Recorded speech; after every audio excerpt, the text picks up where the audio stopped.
Yo, so guys, welcome back to another video. This is a reaction to how would the United States fight a nuclear war, and this is something that I feel like has been worrying people more and more recently. I don't know the actual likelihood of this happening, or likelihood, is that even a word?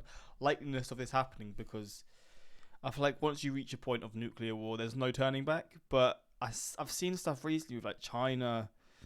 They seem to be sort of progressing through things with Taiwan, and obviously you got the Russia, Ukraine stuff going on, and then the US and Russia, or NATO and Russia, in sort of some sort of conflict, or a big conflict. But yeah, I still always just think this won't happen. Just, I don't know, maybe because I just think I'm too naive or whatever, but I just sort of think and hope this is never actually going to be the case. But the possibilities are there. There seems to be more and more stuff going on in the world where you'd think, okay, this could lead to something worse, and I guess this goes into that. But this video was 9 months ago, so maybe it's a bit outdated, but we're going to check this out anyway. And yeah, if you want more reactions like this, let me know in the comments. And that's pretty much it. But I don't really follow the news. I just see things on Twitter and all this, and I sort of to see kind of briefly what's going on in the world. And yeah, it's not looking great, but again, as I've said already, I hope it doesn't reach this point, but you never know. And I guess this is the worst case scenario, what would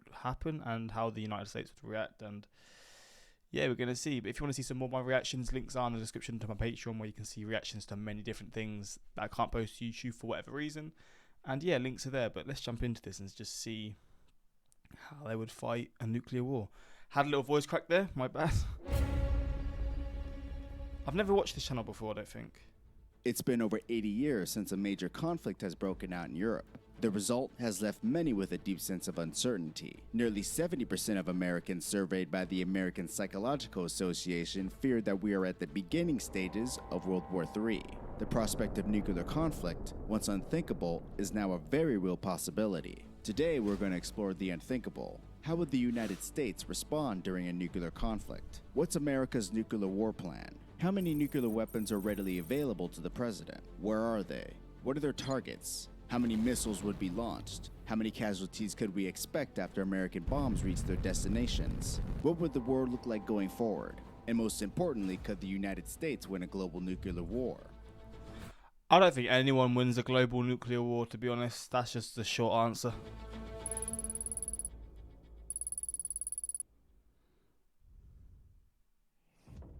The United States operates under a nuclear triad, consisting of land-based intercontinental ballistic missiles, or ICBMs, sea-based submarines armed with submarine-launched ballistic missiles, or SLBMs, and air-based strategic bombers, carrying gravity bombs and air-launched nuclear cruise missiles. Now let's take a look at each part of America's triad and its weapon delivery systems.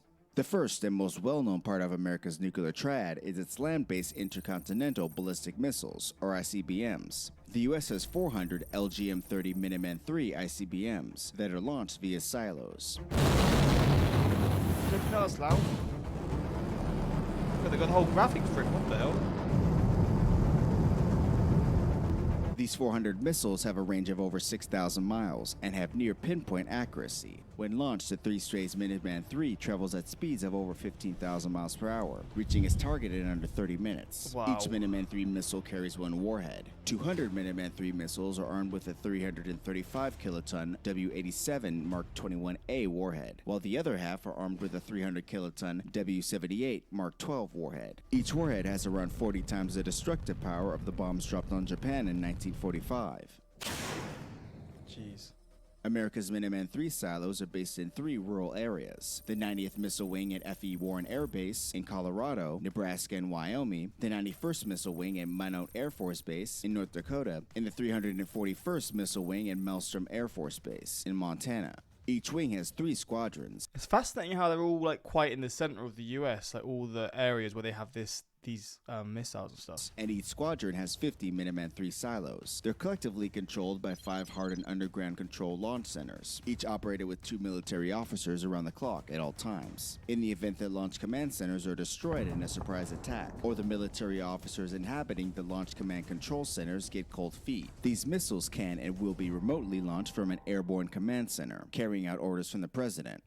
As with all things, there are advantages and disadvantages of the silo-based Minuteman III. Its primary advantage is that these 400 missiles make the most responsive leg of the nuclear triad. America's land-based ICBM force has remained on continuous around-the-clock 24/7 alert since 1959. They can be quickly launched in less than 5 minutes. For that long, they've been on standby or whatever. What? America's silo-based ICBMs offer a strategic advantage as well. Due to their remote launch capability, an effective nuclear attack against America's Minuteman III silos will require at least 400 warheads, or one bomb aimed at each silo, forcing the enemy to use and deplete a considerable amount of their nuclear arsenal. But this strategic advantage also highlights the Minuteman III's disadvantages. America's land-based Minuteman IIIs are inherently vulnerable, as their location is commonly known, and therefore silos can and will be easily targeted. As a result, in the event of a large-scale attack, the president would be put in a sticky situation. He or she would have to either use these 400 missiles or lose them, forcing a large-scale retaliatory attack in response to perceived incoming warheads targeting American silos. With enemy missiles already in flight, the leader of the free world would only have 15 minutes to decide. And once a missile is launched, there's no turning back. The second arm of America's nuclear triad is its air-based strategic bombers. The U.S. Air Force currently operates a fleet of 66 strategic bombers. America's strategic bombers are organized into 9 bomb squadrons and 5 bomb wings at 3 bases: Minot Air Force Base in North Dakota, Barksdale Air Force Base in Louisiana, and Whitman Air Force Base in Missouri. There are 300 nuclear weapons currently deployed at strategic bomber bases in the U.S. An additional 100 tactical nuclear bombs are deployed at NATO air bases in Europe. Oh, damn, so a lot closer. America's bomber fleet consists of 46 B-52 Stratofortress bombers and 20 B-2 stealth bombers. The B-2 stealth bomber can carry up to 16 1,200 kiloton nuclear 16? I mean, I know they're big, the plane or the jet or whatever, the plane's massive, right? But 16, that's crazy. That is wild. Imagine how much weight that would, weight that would be. Gravity bombs. Each gravity bomb contains a massive payload of 150 times the destructive power of the bomb dropped on Hiroshima. What the fuck? Oh, mate, it's reached points where it's just crazy now. That is insane. Do people, pilots always fly in B-2 bombers with bombs as well? Do they, is there always a bomb in a B-2 Spirit, or is it only when they think they might need to be used? Because if they're always carrying them, that's scary, man. Because the idea that maybe one time they accidentally, I'm sure there's so many things you have to go through before it will be released, or maybe it malfunctions and it just falls. All these things. But then I think it can fall and it might not necessarily explode because you've not set it off or whatever. But still, just, man, they can carry 16, and one of them has 150 times more than the ones used on Hiroshima. That is flipping insane. The B-52 Stratofortress bomber is a long-range heavy bomber with the ability to travel up to 9,000 miles without refueling. The B-52 carries up to 20 AGM-86 subsonic air-launched cruise missiles. When launched, the AGM-86 missile can travel over 1,500 miles at speeds exceeding 555 miles per hour, using its independent guidance system to deliver a W-80 150 kiloton warhead to its target in less than 90 seconds. Each warhead contains around 20 times the destructive power of the bomb dropped on Hiroshima. The primary advantage of using air-based strategic bombers is that they can be called back if necessary. Furthermore, subsonic air-launched nuclear cruise missiles are a lot harder to defend against. When launched, an enemy force would have to counterattack each missile individually, making defense costly and complicated. The small size also makes them difficult to detect on radar. The primary disadvantage of strategic bombers is their response time. They take a lot longer to get in the air, and if air bases aren't on high alert, or if planes aren't already in flight, there's a high probability of them being destroyed in an initial surprise attack. This is particularly true for bomber bases located in Europe.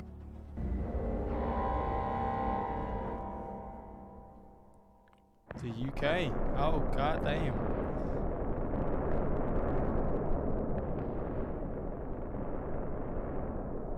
Wait, probable nuclear targets in the UK, 1972.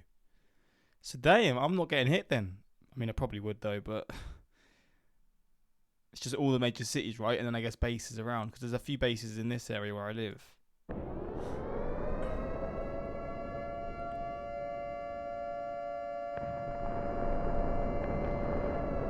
Wait, why is the UK been hit so much harder than France? What the hell? What's going on here?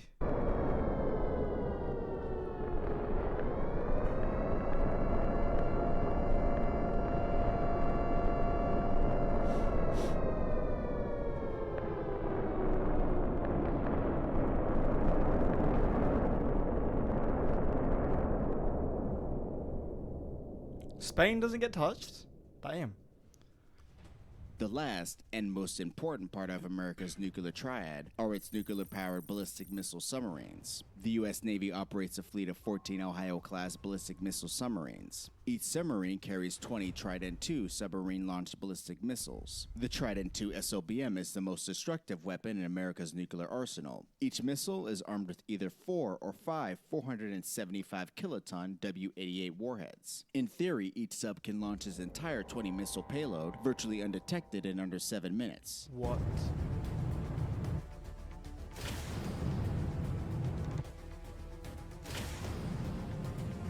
When launched, the three-stage Trident II travels at speeds of over 18,000 miles per hour, has a range of over 7,500 miles, and typically reaches its target or targets in around 15 minutes. Each warhead is guided by a multiple independently targetable re-entry vehicle, or MIRV, allowing a single Trident II missile to deliver up to 5 warheads to 5 separate targets. Just one Trident II missile alone, armed with 5 warheads, has 154 times the destructive power of the bomb dropped on Hiroshima.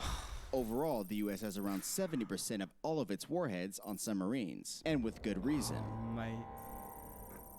Flipping hell.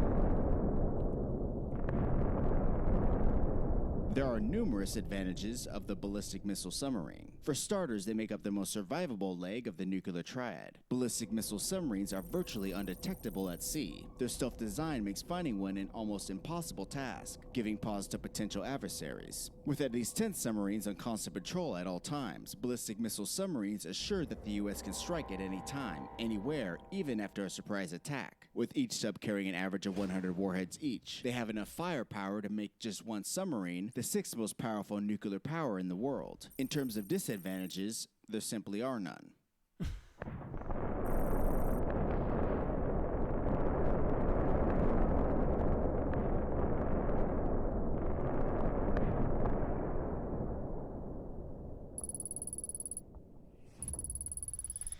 Major attack option 1. When people imagine a nuclear war, the first thing that comes to mind is large cities like Los Angeles and Moscow being incinerated in a blaze of nuclear hellfire. While this would definitely be a likely outcome, the reality is that around 70% of the 1,800 nuclear warheads currently deployed by the United States aren't aimed at large cities, but instead at enemy countries' nuclear forces. To better understand this, we first need to take a look at America's current Strategic Nuclear War Plan, also known as the Single Integrated Operational Plan, or SIOP. First drawn up in 1950, the SIOP focused primarily on the Soviet Union. While today most of the weapons in the war plan still target Russia, other countries such as China, North Korea, India, and Pakistan are included as well. In this video, we'll take a look at a nuclear exchange with the only nuclear power comparable to the United States, the Russian Federation. This portion of America's nuclear war plan is called Major Attack Option 1. Major Attack Option 1 is the most demanding attack option available to the president. Should the Commander-in-Chief order Major Attack Option 1, the resulting attack would consist of over 1,000 warheads, targeting Russian nuclear forces, including ICBM silos, road mobile ICBMs, submarine bases, primary airfields, nuclear storage facilities, design and production complexes, critical command and control facilities, and civilian population centers. Now let's take a look at Major Attack Option 1, its Russian targets, the American nuclear weapons used, and the overall outcome of an American thermonuclear attack on Russia.